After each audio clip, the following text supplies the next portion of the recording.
Thank you, General. Thank you. Thank you.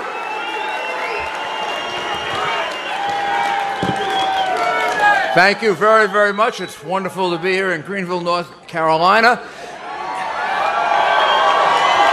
I must say, I don't know if we could fit a single other person in here. I think we can get two more in the back right there, and maybe one more over there. But this crowd is tremendous. Wow! You think Hillary gets crowds like this? You think she engenders this kind of enthusiasm? No. Let's not. Wait. Let's just beat her. That's what we need. That's what we need you for here in North Carolina. We need to win in North Carolina. We need to vote for Donald Trump and Mike Pence.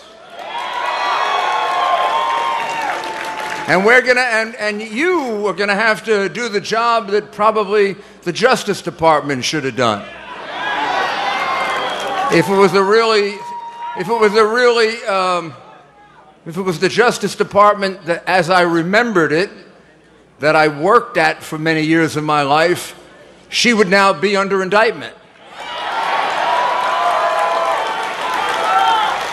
If she were you or me, we'd probably be in jail by now.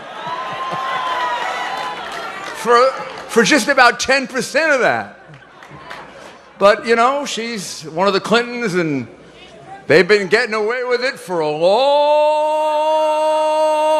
time. And you know when it's going to come to the end? On November 8th, it's going to come to an end. No more Clinton scandals. Wow! No more selling of the Lincoln bedroom. No more pardons to Mark Rich. No more Clinton Foundation that was where you would donate 20 or 30 million and then you'd get a nice favor from the State Department, like they take your names off the list of the Swiss bank accounts because Hillary Clinton would make a telephone call, or you'd get to meet the prince or princeling you wanted to meet, or who knows, you might even get the Secretary of State to approve the sale of 20% of our uranium to Russia. That cost a lot. That caused tens of millions in contributions to the Clinton Foundation. It caused big speaking fees that went right into Bill Clinton's pocket. And then the people who did that made a fortune when the Russian company was able to acquire 20% of our uranium. Now, how crooked can you be? Now, in that case, they weren't just selling the State Department. They did that a lot.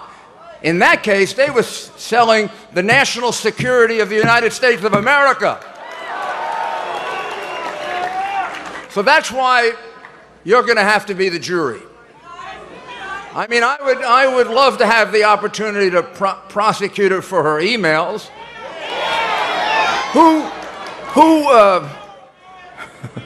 Who takes out a hammer and hammers their 13? She had 13 different smartphones and 4 iPads.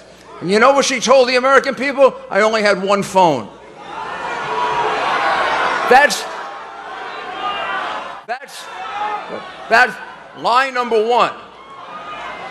If I ever went through all the lies, I would be here until tomorrow morning. She didn't have one phone. She had 13. It takes a lot of work to destroy 13 phones. No, they're all gone. All 13 phones are gone. They've disappeared. All the iPads are gone. They disappeared. They used a very expensive method of wiping those service clean, called bleach bit. You know who uses bleach bit? Criminals use bleach bit. You know who smash their cell phones, cut them in half, and throw them in the river? Criminals do that, not secretaries of state. How can you 40 times in a rather brief interview not remember? How can you not remember whether or not you were given a briefing by the CIA on how to handle classified information? I'm going to tell you, I got that briefing in 1981, and I remember it. I can't tell you the exact date. I can tell you the year and the time of year. It was the spring of 1981. I remember the room in which it was given, and I remember what they told me.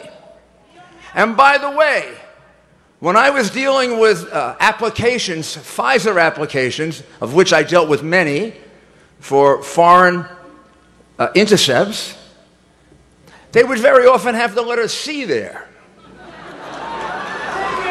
Now, I didn't think that was an indication of alphabetical order, as Hillary Clinton told the FBI. You know why I didn't think it was an indication of alphabetical order? Because I didn't see an A, or a B, or a D, or an E.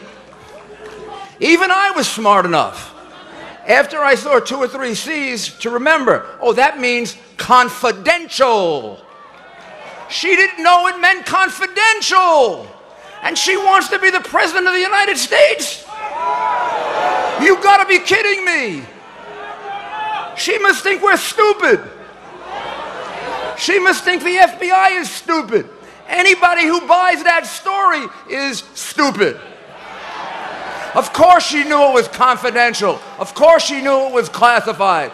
And she revealed it anyway. So you get a chance to change that. But you don't get a chance to change it just by changing it. You get a chance to change it by electing a man who can really turn this country around. Turn it around and in the right direction. More jobs for everyone. By lower taxes. By renegotiating trade deals. By encouraging businesses to stay in the United States and come to the United States.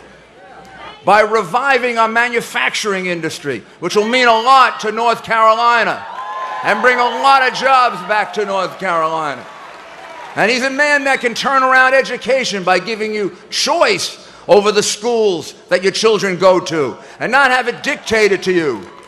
And he'll make sure we have a Supreme Court that abides by the Constitution of the United States. And he will repeal and replace Obamacare right away. So do you want to guess who I'm talking about? The next President of the United States, Donald J. Trump.